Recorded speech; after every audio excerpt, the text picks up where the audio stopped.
30 seconds right now. So a big dive or a small? Look, cue up the fog machine, the smoke, blades. High knees. Go high knees.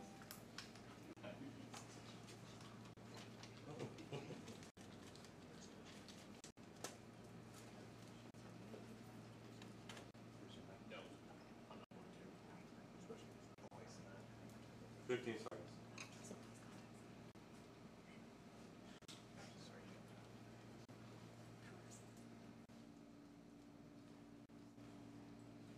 Five. You can go anytime. You can go anytime. Okay, ready?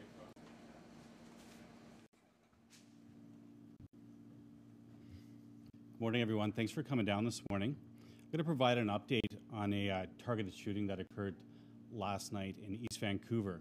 I'll try my best to answer any questions after this.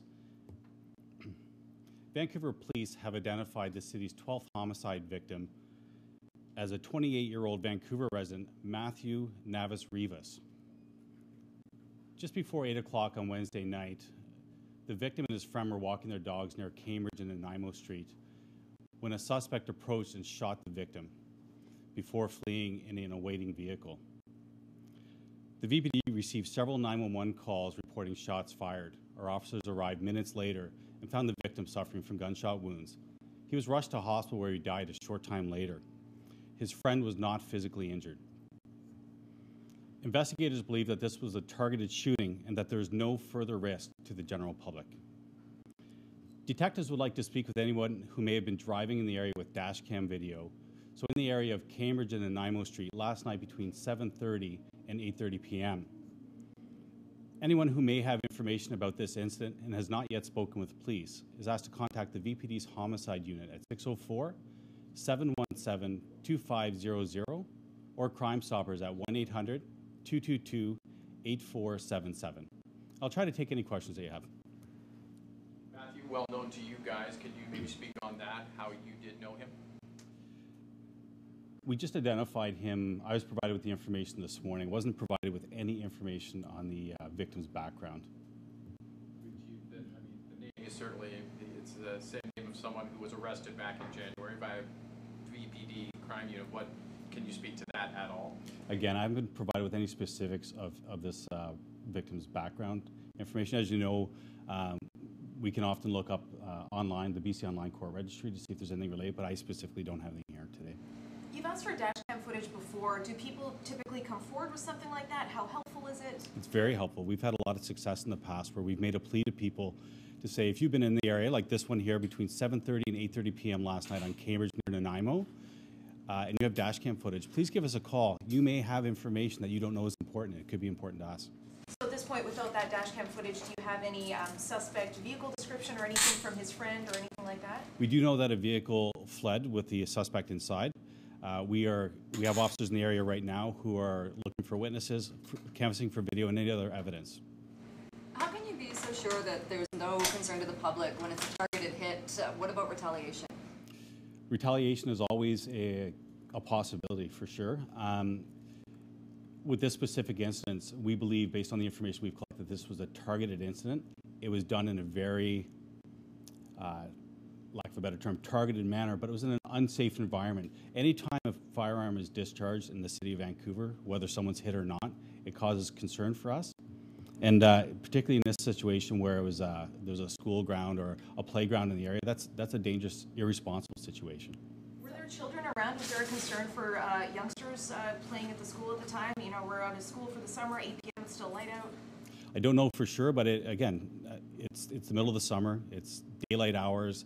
There's a large grassy area there. I don't know that there was kids there, but it's certainly a concern, and I think the reasonable person would suggest that there probably would be. You could expect that. So, you know, just the things you mentioned, it's 8 o'clock, kids are out of school, people are walking their dogs in that area. Then how could you say that there is no risk to the public? I'm saying there's no further risk to the public. At the time, sure, there was a risk to the public because a shooting took place. Somebody was shot. I don't know if every bullet hit the victim. That we're still very early in the investigation, but those are concerns that we have.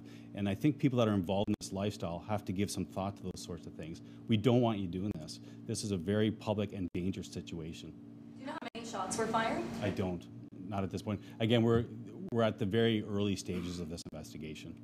And when you say that you know he was targeted, then can you make a connection to any other shootings or any other targeted situations in Vancouver?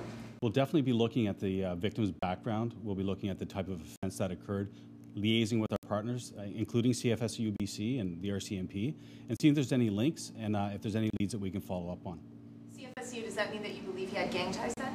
I don't have information that they had gang ties, but it's something we typically do in these type of situations. It's a targeted shooting. Can you confirm if he has any connection to Jiang Navis Rivas? I don't have any information on any connections. As a brother? I don't know if he has a brother for sure. Okay, have you been speaking to the family at all? The family has been in contact. We've done a next of kin notification, but who was identified and who was spoken to, I don't have that. And this morning I was at the site and I saw a vehicle was towed by the VPD, and who's the vehicle? I don't have any information about any vehicles being towed, but in a general sense, I can tell you that our investigators will canvass the area, look for additional evidence, and if they think that any vehicle or any piece of information or property may be associated to the crime or provide evidence, we will do our best to secure that until we can process it. The friend that he was with, how are they doing? I can't imagine what they're going through at this point. I don't know the relationship between the two of them, but I don't have an update on that, but it's got to be traumatic. Were they known to police, the companion? I don't even have that person's name. All I know for sure is that they were not physically injured, and I specifically say physically because, you know, psychologically there's a whole different realm of things. We do offer the Vancouver Police Victim Witness Services, and we are working closely with anyone affected. And if you've been affected and you've not yet spoken to us, please call us. Say no risk to the public right now regarding this shooting itself, but we're on pace right now for 21 murders in Vancouver, which would be another record. Haven't seen those numbers since 2006. What is being done? Do you think enough's being done, and are we in the middle of a turf war right now? A lot's being done in the background. We're working with our partnering agencies. There's a lot of investigations that are happening behind the scenes that we haven't come public with. And that's very common. We've been doing these sorts of things for years. We've had lots of success in identifying people responsible. Homicide investigations are they can be very, complicated to solve. We've got great success in solving homicides, but they take time. And we're asking the public or anyone with information about this to give us a call to help us solve this. I know that you couldn't talk about specifically his background, the criminal background of this person, the victim, but can you at least speak to were you monitoring him? Were you speaking with him in the days, weeks, months leading up to what happened last night? I don't have information about specifics about police involvement with him. You can send me an email and I can look into it to see if we can share any information, but at this point our focus is finding out as much as we can about the victim and who may have wanted to hurt him and who's responsible and hold them accountable. I guess that's what you're asking. You're saying it's complicated, but part of that is keeping an eye on these people who would show up on your radar. Would this have been someone who showed up on your radar? I don't have that information at this point. Sorry, so did the victim live in the area? I don't have that. If you want to send me an email, I can. He's a Vancouver resident, but I don't have a specific address. So you can't comment on any involvement in Project Tactic and charges arising from that? I don't have any information to a direct connection to that.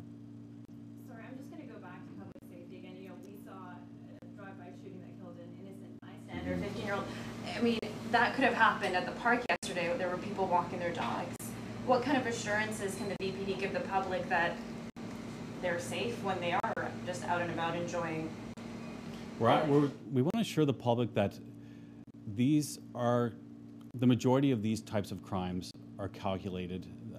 They're targeted as we suggest. But just because we say targeted doesn't mean that there isn't room for other people to get injured. And we are very cognizant of that. We take steps to identify people that are involved in these sort of lifestyles to deter them from criminal behavior. Again, I'm not standing here and saying that there isn't a potential for other people to get injured, because there certainly is, and that's a true and real concern of ours. And we want to hear from people that may have information about this to help prevent this in the future. If if we haven't made the gang connection, wouldn't it not make sense to at least tell the public that is what it was? I mean, you can say it's targeted, but as far as the public's concerned, a guy just got shot in front of a school, an elementary school. So would it, as far as a police unit is concerned, if we do know there is organized crime ties here, would it not be beneficial to explain those links to the general public? Sometimes those that type of information would be very important to share with the public. If we thought that would spur additional investigative leads for us to help us solve this as well, but also for the public to know that we've got this. We want people to rest, put their head on their pillow at night and know that the Vancouver Police are taking this very serious, and we want to keep the citizens of Vancouver very safe. It's very early in the investigation. We may be able to release additional information in the future once it's confirmed, but at this point I don't have any information confirmed to share with you. Okay, thanks for coming down.